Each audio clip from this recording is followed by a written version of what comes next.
এই সংবাদমেলখন আহ্বান কৰাৰ উদ্দেশ্য এয়ে যে আমি শ্ৰীমন্ত শংকৰদেৱ সংঘৰ বাক্সা জিলা শাখাৰ অন্তৰ্গত দক্ষিণ খানেলাপাৰা প্ৰাথমিক শাখাৰ আমি সদস্য। কিন্তু যোৱা গুৰু জয়ন্তী যিটো গুৰু আৱিৰ্ভাৱ মহোৎসৱৰ পৰা আমাৰ প্ৰাথমিক শাখাত এটা বিসংগতিপূৰ্ণ বিষয় লৈ কাজিয়া হৈ আছিল। তাৰ পৰিপ্ৰেক্ষিতত আজি আমি এই সংবাদমেলখন আয়োজন কৰিছোঁ।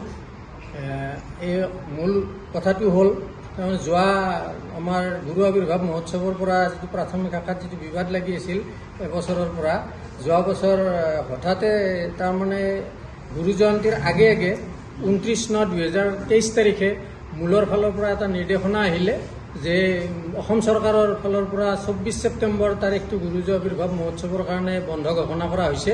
কিন্তু গতিকে আগতে যিহেতু মূলৰ 25 ছেপ্টেম্বৰটো তাৰিখ নিৰ্ধাৰণ কৰা আছিল, তেনেস্থলত তেওঁলোকে এটা নিৰ্দেশনা দিলে কি যে 24 বা 25 দুয়োটা তাৰিখৰ যিকোনো এটা তাৰিখত এইটো গুৰু জয়ন্তী পালন কৰিব পাৰিব।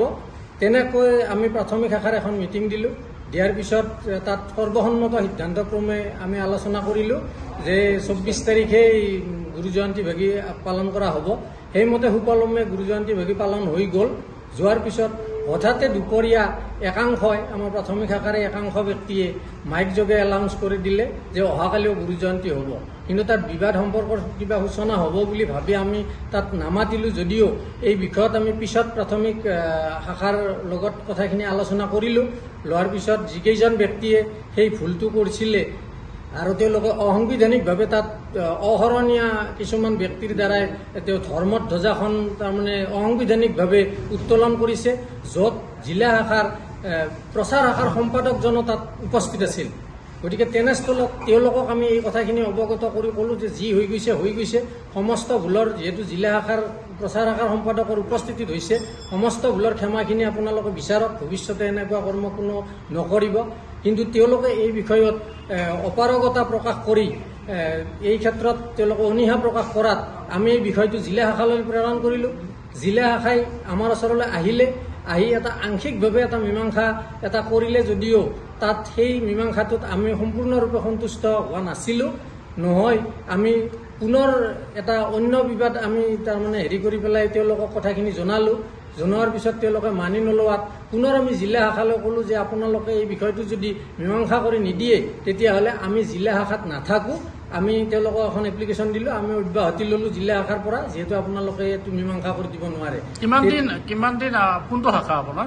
এইটো আমাৰ বাক্সা জিলা শাখাৰ দক্ষিণ খানেলাপাৰা প্ৰাথমিক শাখা। কিমান দিন আগৰ পৰা আপোনালোকৰ মাজত আহে? শাখাৰ মাজতে এইটো কাম খেলিটো হৈছে? এইটো যোৱা 25 ছেপ্টেম্বৰ 2023 পৰা এইটো লাগি আছে।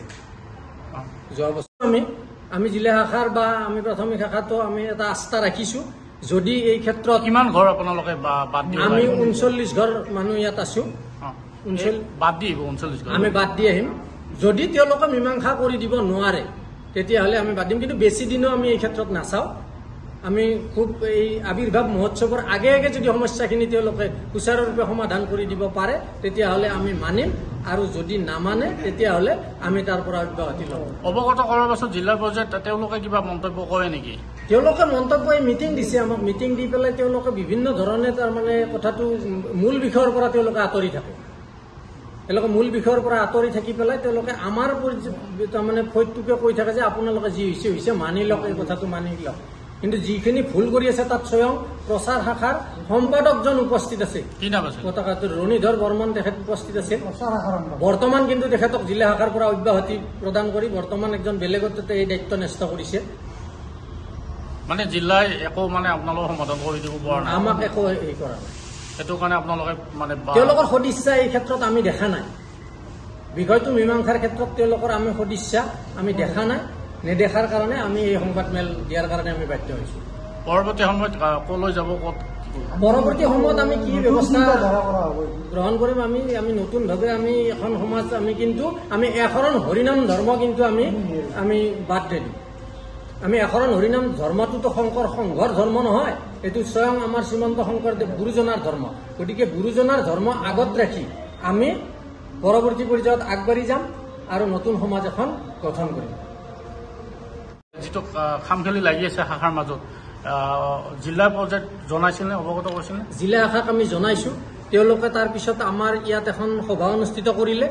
সভাখন অনুষ্ঠিত কৰাৰ পিছত আমি তেওঁলোকৰ লগত আলোচনা কৰাৰ পিছত এটা সুমীমাংসাত উপনীত হ'ব বুলি আমি ভাবিছিলোঁ। যদিও জিলা শাখাৰ আমি কি কাৰণে জিলা শাখাই তেওঁলোকৰ যিটো ভুল কৰা যিটো ভইট আছে, সেই ভইটটো কি কাৰণে এই ভুলখিনি মানি লোৱাৰ ক্ষেত্ৰত তেওঁলোকে স্পষ্টভাৱে ক'ব নোৱাৰে, সেই কথাখিনি আমি বুজি নাপালোঁ। তেওঁলোকে স্পষ্টতা প্ৰকাশ নকৰি অন্য ধৰণে বিষয়টো গতি কৰি আমাকেই তাৰমানে কৈ থাকে যে আপোনালোকে মানি লওক, যি হৈছে হৈছে। আমি তেনেকুৱা এটা আমাৰ শ্ৰীমন্ত শংকৰদেৱ সংঘৰ এনেকুৱা এটা মূল যিখন পতাকাক লৈ আমি সমস্তখিনি গৌৰৱ অনুভৱ কৰোঁ, সেই পতাকাখনৰ যেতিয়া অৱমাননা কৰাৰ পিছত যেতিয়া জিলা শাখাই তাৰ ক্ষেত্ৰত কোনো ধৰণৰ ষ্টেপ নলয়, আমি ভুল নকৰা পাৰ্টিটোকেই যেতিয়া আৰু পুনৰ মীমাংসা কৰাৰ কাৰণে হেৰি কৰি থাকিব। গতিকে এই ক্ষেত্ৰত আমি জিলা শাখাৰ প্ৰতি আমাৰ অনীহা এটা আহিছে। আহি পেলাই আমি আপোনালোকৰ জৰিয়তে আমি জনাওঁ যে এই ক্ষেত্ৰত যদি আগন্তুক যিটো গুৰু আৱিৰ্ভাৱ মহোৎসৱ আহি আছে, এই গুৰু আৱিৰ্ভাৱ মহোৎসৱ আহি থকাৰ আগতে যদি এই বিষয়টো যদি জিলা শাখাই পুনৰ কিবা এটা সুমীমাংসা কৰি আলোচনা কৰি যদি পাৰে কৰক, আৰু যদি নোৱাৰে তেতিয়াহ'লে আমি এই আগন্তুক গুৰু আৱিৰ্ভাৱ মহোৎসৱৰ আগে আগে আমি এখন সুকীয়া সমাজ গঠন কৰি আমি শ্ৰীমন্ত শংকৰদেৱ সংঘ বাক্সা জিলা শাখাৰ পৰা আমি ওলাই আহি এখন নতুন সমাজ গঠন কৰাৰ কাৰণে আমি বাধ্য হ'ম।